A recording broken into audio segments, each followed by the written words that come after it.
Welcome to Murder in the Black with Steph and MD.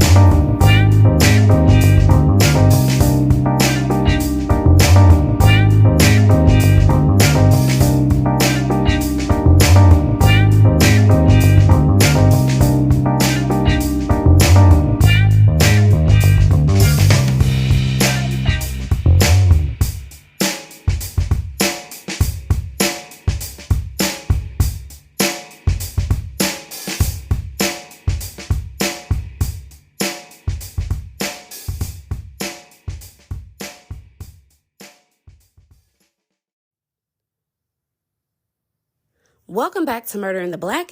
It is your host, Steph. And before we get into our true crime case for the day, I want to encourage you as a listener here on Murder in the Black that if you feel like there is a case that you have previously heard of and you feel like you want to make sure that that case is told, definitely send us a message on Instagram or Facebook, or simply send us an email at our email address so that we can tell that story here on Murder in the Black.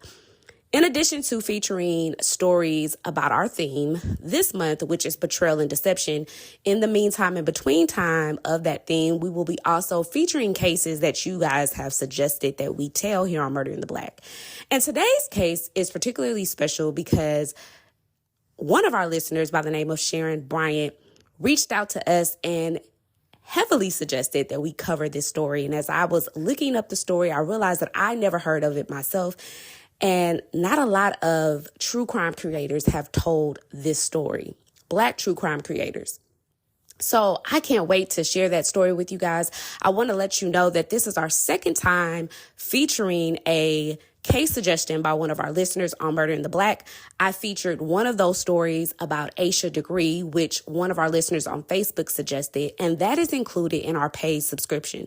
So if you want to hear extra content, make sure that you sign up for our paid subscribers so you can access the Aisha Degree story along with other cases that will not be featured on our regular platform.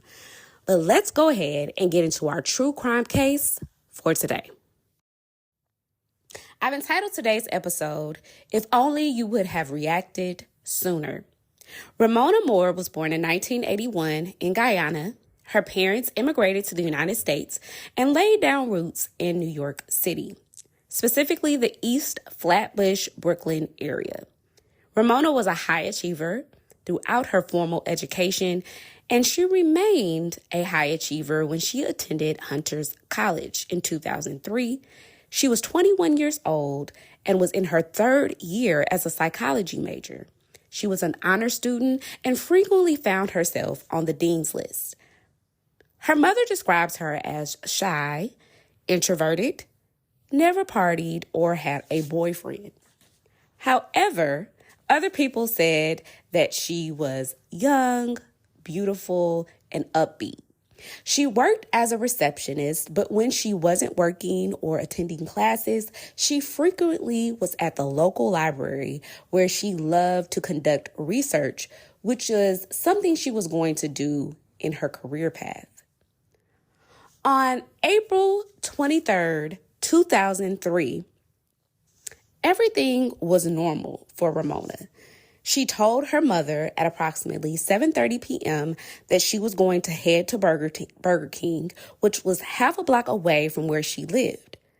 However, she never returned home, and her mother, Ellie Carmichael, promptly at 9 a.m. in the morning, went down to the NYPD and wanted to file a report for her daughter missing.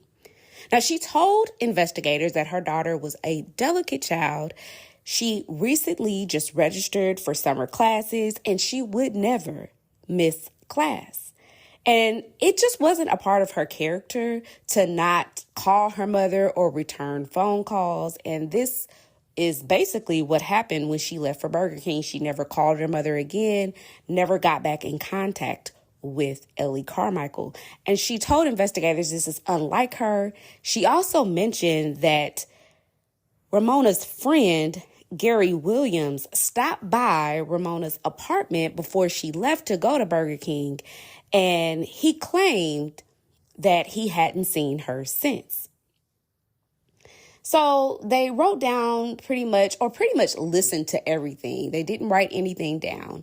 And they told Ellie that she just needed to come back in 24 hours after Ramona had been missing for that amount of time, because that was the protocol for them at that time. So she hesitantly goes back home and she waits until 7:30 on April 24th, because that was 24 hours that she had been missing at that point.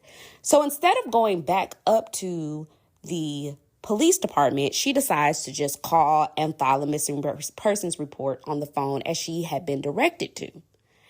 And when she tells the investigator on the phone exactly what she told them before, she informs them that it has been 24 hours. I'm ready to file a missing persons report on my daughter's behalf. The investigator on the telephone is completely disrespectful and outright nasty to her. He tells her that Ramona is 21 years old. She is probably with her boyfriend and she'll come back whenever she pleases. And don't call back trying to report her missing. She'll show up. As you can imagine, Ellie is completely dejected. She's frustrated. She can't believe that the people that she's supposed to trust to help her refuse to help her.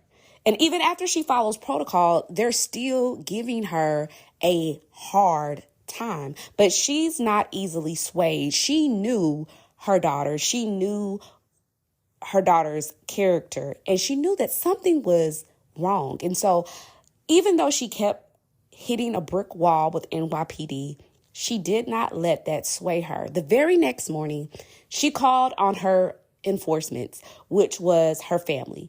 She took 4 family members down to the police department to file a complaint and to file the missing persons report that she was trying to file in the first place. She tells the investigators what the investigator told her on the phone just yesterday, complained to them that that was totally disrespectful and rude, and she followed protocol. She has to file a missing persons report. And then she directs them to get in contact with Gary Williams. She says, listen, he was the last person who saw my daughter. Maybe he will be able to tell you what happened. Please get in contact with him. And investigators tell her, no, we're not going to do that because your daughter's 21 years old. She has the right to go missing. And listen, they were so bold enough to show her their docket of missing persons and that they just did not have the time or the resources to figure out where her daughter went. And they turned her away for the 3rd time. As I said before, Ellie Carmichael was not easily broken, and she was committed to finding out what happened to her daughter and bringing her home. So she walks away with her family frustrated, but she fights. She creates flyers and she passes them out in the neighborhood. She reaches out to the higher ups in law enforcement and complains to the local politicians that nothing is being done. The police have not started an investigation. And under the pressure of the politicians and higher ups in the law enforcement department, the police finally buckle to the pressure, and they opened an investigation on April 28th, 2003. However, although her efforts were admirable, we find out that the police were a little too late, because an anonymous tip comes to Ellie Carmichael right before Mother's Day. A person calls anonymously and tells her that they got her number from a flyer and they heard screams coming from a house on Snyder Avenue. It was a male, and he claimed that he believed that Ramona was dead and her body was wrapped in plastic. That same afternoon that call comes in, just 2 weeks after Ramona went missing, a body was found wrapped in a blanket underneath an ice cream truck. Now, the body was so badly decomposed that only dental records could confirm the person's identity. and the medical examiner did observe the dental records, and they were able to confirm that it was the body of Ramona Moore. The autopsy revealed that Ramona had endured a blow to her jaw that shattered it completely. Her cheek and facial bones were shattered. Her ribs were broken, and she had a fractured hip bone. She had a broken nose and cuts to her face and feet. She was beaten in the face with a hammer. She had several cigarette burns on her eyelids and around her eyes and face. After police are able to confirm that it is Ramona Moore and they uncover exactly how she died, that is when Ellie Carmichael reveals to them the tip that she received that same day. Now, according to the anonymous tipper, they tell Ellie a specific address on Snyder Avenue. And so the police equip themselves to go out to this specific address and find out who lives there and what happened to Ramona Moore. But when they get to Snyder Avenue, they find out that the address that they were given doesn't exist. So instead of just completely giving up, they decide to go door to door on Snyder Avenue, hoping to uncover or to get some type of tips to find out where Ramona was killed. And this is when they reach one residence where a man becomes completely hostile when he opens the door to authorities. He becomes so hostile that he pulls a gun out on police, which leads to a standoff. Now, the police are able to apprehend this young man, and it is revealed that he is 19-year-old Troy Hendricks. They bring him down to the station to question him and try to figure out why is he being so hostile. But that's when they are able to uncover that Troy Hendricks is actually a suspect in the sexual assault of a 15-year-old girl. And this 15-year-old girl just that day escaped Troy Hendricks' home. So on April 27, 2003, according to this 15-year-old young girl, she says that she was strapped to a chair in a basement of a home on Snyder Avenue, and she was continuously sexually assaulted by two men.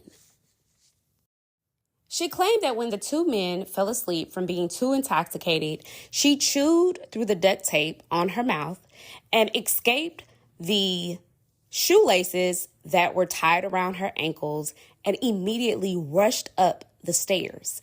That is when she found the grandmother of one of the men asleep on the couch. And so she wakes this woman up and explains to her exactly what happened, hoping that this older woman is able to help her. But after she explains what happened, this older woman says, "I'm not going to help you." And that's when she realizes she has to get out of here. She's not going to receive any help from anyone in this household. So she attempts to run, but that's when the older woman comes behind her and begins to scream, which arouses the two men who were asleep downstairs. Now, the 15-year-old young woman then runs up a balcony and jumps off of the balcony, but that was not before one of the men went behind her and they actually fall together onto the concrete. And she's yelling and screaming, trying to free herself. But this man puts his hand around her mouth, and by God's grace, she's able to free herself from his grasp, and she immediately seeks the help of police and files a police report. She mentions to investigators that the men then tell her when they kidnapped her that if she did not cooperate, that they would kill her like they did the girl last night. And her eyes are duct taped, her mouth is duct taped, so she's not able to see them, but they turn her head behind her, what she believes is behind her, and they tell her, the girl that we killed last night, she's right over here. Don't you smell that? And she does smell this foul odor, and she just presumes that, wow, they're really being serious. Like, I have to cooperate. So the police now have the first account of this 15-year-old girl. But at the same time, a 19-year-old man comes forward to the police named Ramondo Jack, and he tells the police that he actually visited Troy's home around the time that Ramona had disappeared. He claimed that he saw Ramona alive before she died, and he kept seeing her face, which prompted him to come to authorities and tell them what he knew. Now, Ramondo Jack tells investigators that he and Troy were childhood friends, and he used to live in the same neighborhood that Troy lives in currently. And he actually knew another man that Troy ran with by the name of Kaysen Pearson. He said that both Kaysen and Troy belonged to the Bloods gang. Ramondo said that he was actually in the old neighborhood because his sister was throwing his fiance a baby shower. So while he was just trying to kill time until the baby shower started, he pulled up on Troy for a visit. He said initially they just engaged in small talk with Troy and Kaysen, but at some point this conversation took a turn for the worst. And Troy and Kaysen start boasting and bragging that they kidnapped a girl from off the street and they brought her back home, and she was actually down in their basement where they roughed her up and had their way with her. According to Ramondo, he was in complete disbelief, and Troy and Kaysen were bound to make a believer out of them. So they both lifted up their shirts to show that they had actually beat this girl up because their shirts were bloodstained. And while still in disbelief, they said, well, we're going to make a believer out of you yet still. And they brought him down to the basement. That is when Troy told Ramona, who was in the basement on a couch with a pillow over her head, he told her to say, "What's up, bitch? Tell Ramondo what we did to you." They took the pillow covering off of her face so that she could speak. She was only wearing a t-shirt and her underwear. She was completely horrified, according to Ramondo. She was bruised and had bandages on her hands and feet. She had cigarette burns in the shape of a triangle on her face, and she had a chain around her neck. She did recount to Ramondo what happened. She claimed that two men dragged her off of the sidewalk into an apartment, and when she resisted, they beat her up. They had her in a fetal position on the floor at some time during the torture, and they put a chain around her neck and attempted to saw her hands and feet off. Ramondo asked Troy and Kaysen why they did this to her, and they responded that they actually did it just for fun. They then asked Troy and Kaysen, asked Ramona what was the difference between them and Ramondo, and she replied that she felt like Ramondo was a nice guy and believed that he would help her. But sadly, Ramondo didn't help her. He left that visit and attended his baby shower and then went back to the D.C., Maryland area. Now, Ramondo claims, and there is a clip of him online explaining why he didn't immediately go to law enforcement and report what he had saw. He said that he didn't report it because he was scared of retribution from the men, considering they were both a part of a well-known gang. And he was not confident that the police would protect him. And so he sat on everything he knew. But it is apparent that, or according to Ramondo, he said he mentioned this to his uncle who lived in the neighborhood. So when he saw the news that a survivor escaped from the home on Snyder Avenue, he believed that it was actually Ramona, and he thought that maybe his uncle did tell law enforcement and that she was freed. However, he realized that it wasn't Ramona, and it was actually the second victim, who was the 15-year-old young girl. Now, Ramona was held and tortured for 3 days.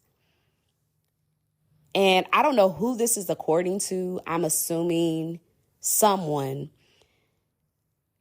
Troy and Kaysen asked Ramona, how did she want to die, before beating her in the face with a hammer, which led to her death. But had Ramondo called the cops, she would have been found alive, and the 15-year-old girl would have never been targeted. So now that Ramondo reveals all of this information to law enforcement thinks that Ramondo's uncle is actually the person who called in that anonymous tip to Ellie Carmichael, Ramona's mother. But the screams that he heard wasn't Ramona, even though he kind of concluded it was Ramona because that's what Ramondo said. But actually the screams that he heard were the 15-year-old victim, not Ramona. So once they have all of this information from both Ramondo and the 15-year-old victim, they're able to realize that both of these crimes are connected. And they have Troy in custody, and they start to look for Kason Pearson. And once friends and family of Kason Pearson are made aware of all that he is alleged of doing, they go ahead and provide the address to where the police can find Kason. And police find him in a Yonkers apartment. However, Kason was a coward. He wanted the police to end him before he could even get arrested and go to jail. So he barricaded himself in this Yonkers apartment in a standoff. Thankfully, the police shot him in his leg and then arrested him so that he could face the music. Now, in January of 2006, both men were charged with 5 counts of first-degree murder, kidnapping, and torture of Ramona, and they were also charged separately for the 15-year-old victim. They immediately went to trial, and on the first day of the trial, the first victim testified, but everything went totally and horribly wrong. Kason came into the courtroom with a hidden shank. If you don't know what a shank is, it's basically a makeshift knife that people in jail and prison make. He stabbed his lawyer in the chin with that shank, and then Troy jumps over the defense table and goes for the court officer's gun. Kason and Troy winked at each other before attempting their escape and stabbing the lawyer and then attempting to get the court officer's gun.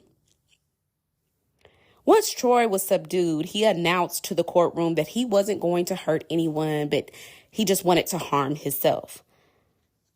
Now, Kason's lawyer received 7 stitches in his chin, and 7 court officers were injured. The judge, of course, called a mistrial because the jury would have been tainted by what they saw that day, and they would have been unable to render a fair judgment. Pearson told a stunned courtroom that he did it for fun. It was fun to see a system who had so much control and power lose it, even for a second. He said it was fun to see the judge running away, bumping his knee, and that is the most fun that he has seen in his entire life. Troy and Kason received additional charges. They were charged with assault, attempted escape, and possession of a weapon. A new trial was rescheduled a month later. On March 24, 2006, they both were found guilty on all charges. The judge threw the book at them and called them worse than animals for their escape attempt. They both received life without the possibility of parole, plus 22 years for their attempted escape attack. They maintained their innocence. Ellie Carmichael, Ramona Moore's mother, filed a civil rights lawsuit against the NYPD, claiming their practice of not making prompt investigations of a missing person's claims of African Americans while making prompt investigation for white individuals. Less than 2 months before Ramona Moore vanished, Redlyn Armavawa, a wife of a doctor who was white, went missing on the Upper East Side. The day after Redlyn Armavawa went missing, NYPD launched an investigation of Redland Amavara along with her dog, who went missing as well. NYPD called a press conference, assigned 24 detectives to the case full-time. They went door to door with flyers. They obtained her bank records, analyzed surveillance tape in an effort to find her. NYPD even offered a police van to go around her neighborhood on a loudspeaker to announce to witnesses and neighbors of the tips they obtained about her disappearance. They consulted with a psychic. They got a bloodhound to track her scent. Sadly, her body surfaced in the East River. It has not been determined if she was pushed, jumped, or fell. Ellie Carmichael commented that if Ramona was a white kid, the NYP would have never done this. She recounted that she feels the same pain and emotions as a white person. My daughter is dead. She experienced physical torture, but the police put us through mental torture. Dealing with the police was more of a nightmare than finding Ramona's body. She has resigned herself to the fact that Ramona was dead, but the police were nasty. In 2014, a federal district judge dismissed her case, claiming a lack of evidence that systemic bias was shown. In December of 2004, a Ramona law was mentioned, but however, it was never brought back up. Ellie Carmichael says that she's not happy with a lot of things that went on in her daughter's case, but she is happy with the sentence that the killers received. The same systemic justice that put the people behind bars that killed her daughter also committed an injustice against Ellie Carmichael and Ramona Moore. This is the case of Ramona Moore. Takeaway. The case of Ramona Moore exemplifies exactly why me and my sister decided to start the podcast Murder in the Black, to bring awareness to crimes that happened within our community and the fact that our crimes are untold, minimized, and ignored by not only the media, but by law enforcement within our own communities. This case took me on an emotional roller coaster, and you will be able to tell for sure by my takeaway that I am completely enraged. But when I think about how I can best encapsulate how I feel and the takeaway that is not so much a takeaway, but just really my raw emotions about this case, I guess what I would put it into was a chronological order of what I believe or who I believe is to blame for Ramona Moore's death. Obviously, sitting right there at the top at number one is Troy and Kaysen. They committed this evil, this horrific atrocity on a young girl who was just trying to go to Burger King and return back to her apartment. But right up there with them, I also have to put the NYPD, because they were disrespectful. As Ellie Carmichael said, they were nasty, and they kept minimizing the disappearance of her daughter. And so the very people who she trusted to help her, the very people that Ramona Moore probably would go to if she found herself in trouble and needed help, the police, the community helper, they betrayed her, and they had a hand in her death. Because they were so slow to open the investigation, because they refused to even file the missing persons report.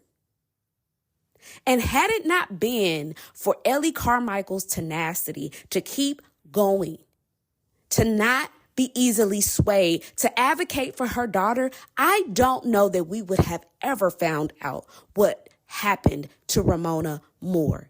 And in my opinion, had they even put a fourth, not even half, a fourth of what they did in the Redland Armavawa's case, had they put a fourth of what they did for her, which, by the way, Redland Armavawa deserved all that they put in her case, all the resources that they offered up.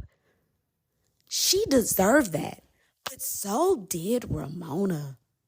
Ramona deserved the same resources because she was a member of the community. She deserved NYPD's help. And it is such a cop-out for NYPD to feel like, well, we did our investigation. We brought the people to justice, but you did it at the hands of injustice. And so in my opinion, I believe they go right up there with the murderers. And if I could put them on trial, I absolutely would. And they would go to jail, do not pass go, do not collect $200 because you had a hand in the death of Ramona. Had they started that investigation, I don't know that Ramona would be dead today. And of course, I cannot go without saying that Ramondo Jack has a part to play. But before I get into the part that he has to play, because I obviously put him as the second person who is to blame for Ramona Moore's death, I have to bring your attention to the story that keeps being told within our community and our interaction with law enforcement. It's shady. We feel and we know because of the experiences that we have that law enforcement just don't give a damn about us. They just don't care about Black folks. And we're not just saying that because that's how we feel. We're saying that because stories like Ramona Moore keep occurring within our community. You guys keep minimizing our experiences, our real, tangible experiences, and you say that you don't care because that's the message that NYPD has put out in our community. So we already have this very tumultuous relationship with law enforcement outside of them not taking our true crime cases seriously, right? We have a really arduous relationship with them as a community, period, and have had with them for years, generations, in fact, in America. But that's another subject for another time. But I want to bring your attention to the fact that we have a tense relationship with them when it comes to crimes that happen within our community with our people, right? So as I reflect on why Ramondo Jack has a part to play, I'm not giving him a free pass, not even a little, because I do think that you should always come forward, even if you are very scared of the consequences that could come from you coming forward. But I do want to give a very clear picture into why I understand why Ramondo felt the way he did.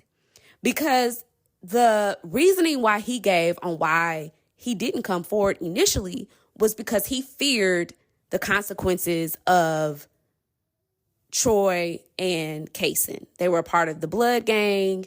You know, he felt like maybe they could get to him or reach him all the way in DC. I get it. Like, I think that is a real fear.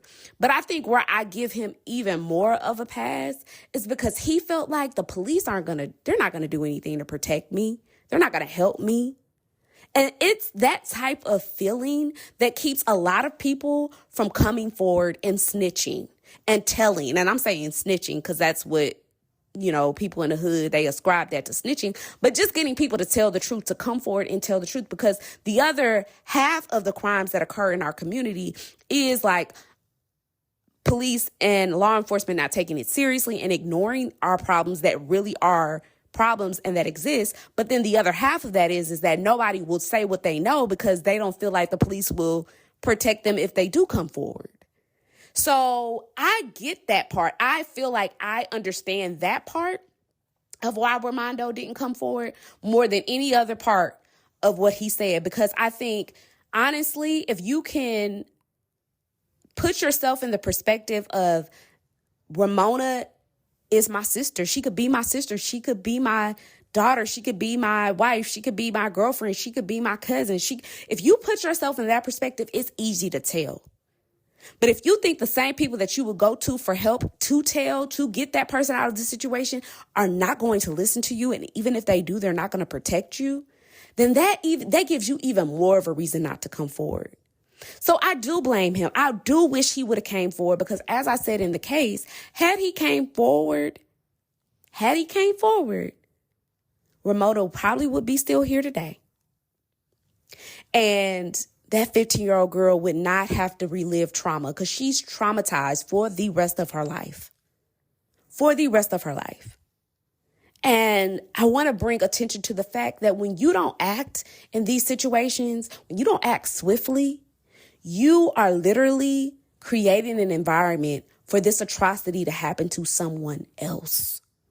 And for that reason, we as a community must speak up.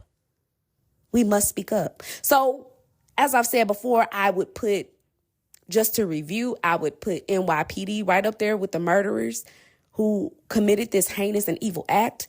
Had they responded, had they opened this investigation, we didn't even have to wait on a person like Ramondo Jack to finally speak, because they would have maybe found something out had they just done something.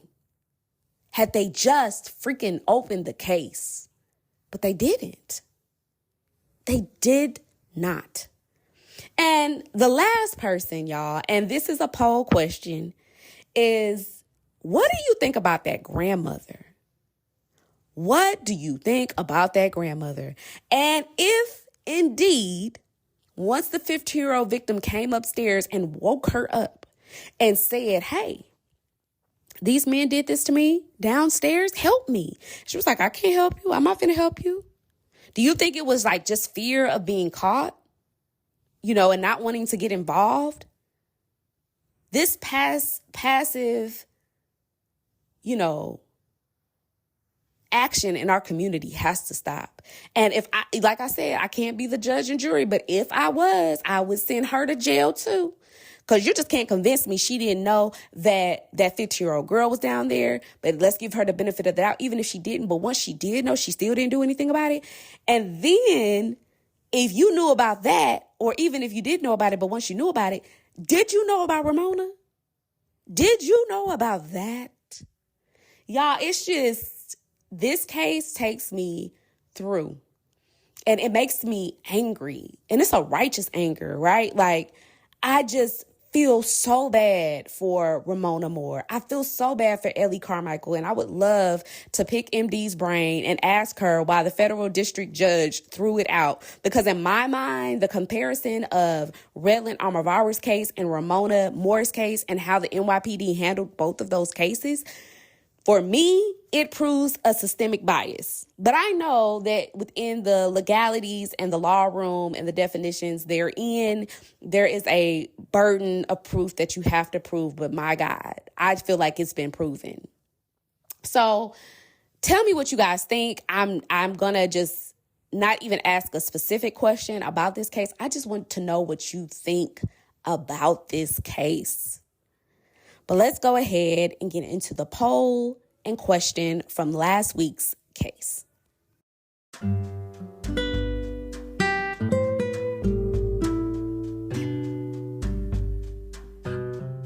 So last week's poll question was, do you believe the charge of manslaughter fit the crime? 36% of you said yes, 18% said no, and 45% said no. It was self-defense. Moving on to our question, I asked, if you were in Darlene's shoes, what would you have done? Sonia said, I would have asked for help from someone at the police station to see if they could get me somewhere else to live if my own daughter could not. Kiki said, I would have reached out to either a social worker or extended family. Maybe seeing other people step into the situation would have forced her daughter to realize the gravity of the situation. Lastly, Christina said, I would have done the same thing. I have been in this type of situation and I'm thankful it didn't end like that. I appreciate the fact that Darlene was remorseful. This wasn't a premeditated crime. Totally agree with all of you and definitely think that this is a situation that anybody could find themselves in, especially dealing with a roommate and somebody you think you know Heck, you could even find yourself dealing with that with a family member. So definitely a relatable experience. But that is our poll and question and answer section for last week's crime case. If you haven't checked that out, definitely check it out. It is entitled My House Too. I want to go ahead and encourage you guys before we go to share, if you care, this episode and any other episodes that you have particularly liked this year with someone that you know loves true crime, or maybe somebody who you're not really sure if they like true crime. Just spread the love. Also, before the end of the year, I want to encourage everybody to subscribe to our paid subscriber, gain access to new and future episodes that we may or may not release to our main platform. Also, want to encourage you guys to, yes, go ahead and drop us some case suggestions, because I'm really, really loving all the cases that you guys have suggested so far. So until next time, friends, this is Murder in the Black.